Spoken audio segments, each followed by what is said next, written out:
ఏదో ఉడుకుతోంది, ఎక్కడో కాల్తోంది, మొత్తానికి ఏదేదో జరుగుతోంది. కూటమికి ఏడాది పాలన పూర్తవుతుందన్న సందర్భంగా చంద్రబాబు, పవన్ కళ్యాణ్ హనీమూన్ ముగిసి ఇప్పుడు కాపురం సెటిల్ అయిన నేపథ్యంలో పొరపచ్చాలు మొదలయ్యాయి. కుటుంబ కలహం క్రమంగా పెరుగుతోంది.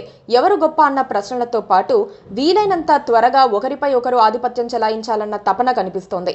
ఈ క్రమంలో ఎవరెంత చేశారు, ఎవరికి ఎంత బలముందని తెలుసుకునే ప్రయత్నం జరిగింది. ఇది రొటీన్గా జరిగే వ్యవహారంలా కనిపించినా అది ఒక మిషన్ మోడ్లో ముందుకు సాగుతోంది. మూడు పార్టీలో ఎవరి బలం ఎంత పెరిగింది, ఎవరిది ఎంత తగ్గిందని తెలుసుకునేందుకు ఇప్పుడు సర్వే జరిగింది. సర్వేలో చాలా ప్రశ్నలు కనిపించినా లోగుట్టు మాత్రం జనంలో ఏ పార్టీ మీద ఎంత వ్యతిరేకత వచ్చిందని తెలుసుకోవటమేనని అర్థం చేసుకోవాలి. ఆంధ్రప్రదేశ్లో కూటమి ప్రభుత్వం అధికారంలోకి వచ్చి ఏడాది అవుతోంది. జూన్ 4 నాటికి ఫలితాలు విడుదలై ఏడాది పూర్తయిపోయింది. 2024 ఆంధ్రప్రదేశ్ ఎన్నికల ఫలితాలపై ఖచ్చితమైన సర్వే చేసి సక్సెస్ అయిన కేకే ఈ సందర్భంగా పారా వీల్ వెబ్సైట్ ను లాంచ్ చేశారు. ఈ కార్యక్రమంలో కూటమి ఏడాది పాలనపై కిరణ్ కొండేటి ఆసక్తికర వ్యాఖ్యలు చేశారు. తాము కేకే సర్వ సంస్థ తరపున సేకరించిన డేటాను బట్టి 19 మంది ఎమ్మెల్యేలపై వ్యతిరేకత ఉన్నట్లు తేలిందన్నారు. ఆ 19 మంది ఎమ్మెల్యేలు ఏ పార్టీకి చెందినవారో మాత్రం చెప్పలేదు. అలాగే వైఎస్ జగన్ అసెంబ్లీకి వెళ్లాలని చాలా మంది కోరుకుంటున్నారని, రాష్ట్రంలో సచివాలయం వ్యవస్థ ఉండాలని కూడా ప్రజలు కోరుకుంటున్నారన్నారు. కొందరు మాత్రం పంచాయతీరాజ్ వ్యవస్థ కావాలని కోరుతున్నట్లు చెప్పుకొచ్చారు. కేకే వెల్లడించిన అంశాల్లో అనేక అర్థాలున్నాయి. జగన్ అసెంబ్లీకి వచ్చినా రాకపోయినా పెద్ద తేడా ఉండదని అందరికీ తెలుసు.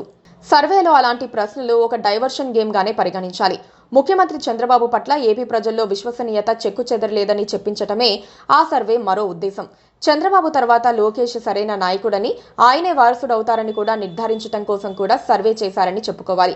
అసలు సర్వేలో గేమ్ ఏంటంటే ఎమ్మెల్యేలపై పెరుగుతోన్న వ్యతిరేకత అని చెప్పుకోక తప్పదు. 19 మంది ఎమ్మెల్యేలపై వ్యతిరేకత ఉందని తేల్చిన కేకే సర్వే ఈ క్రమంలో వారి పేర్లు వెల్లడించకపోవటం కూడా వ్యూహాత్మకమే అవుతుంది.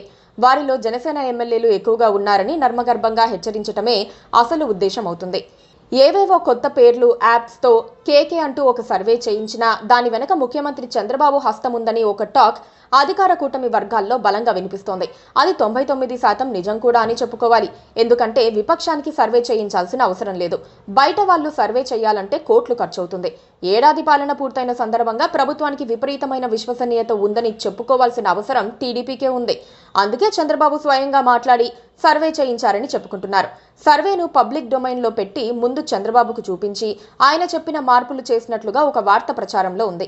సర్వే చేయించడం వెనక పవన్ కళ్యాణ్ ను దెబ్బకొట్టే ఉద్దేశం కూడా ఉందని జనసేనలో ఒక వర్గం అనుమానిస్తోంది. సచివాలయ వ్యవస్థ ఉత్తమమా, పంచాయతీరాజ్ వ్యవస్థ ఉత్తమమా అన్న ప్రశ్నను కావాలనే ఇరికించారని చెప్పుకుంటున్నారు. అవి పవన్ కళ్యాణ్ శాఖలకు సంబంధించినవి. జనసేనాని శాఖను మార్చే ప్రయత్నం జరుగుతున్నట్లు కూడా కొందరు పార్టీ నేతలు ఆఫ్ ద రికార్డ్ ఆరోపణలు సంధిస్తున్నారు. చంద్రబాబు, లోకేష్ శాఖల గురించి ప్రశ్నలు లేనప్పుడు పవన్ మంత్రిత్వ శాఖలపై మాత్రమే ఎందుకు ప్రశ్నలు వేస్తున్నారని ప్రశ్నించేవారు ఉన్నారు.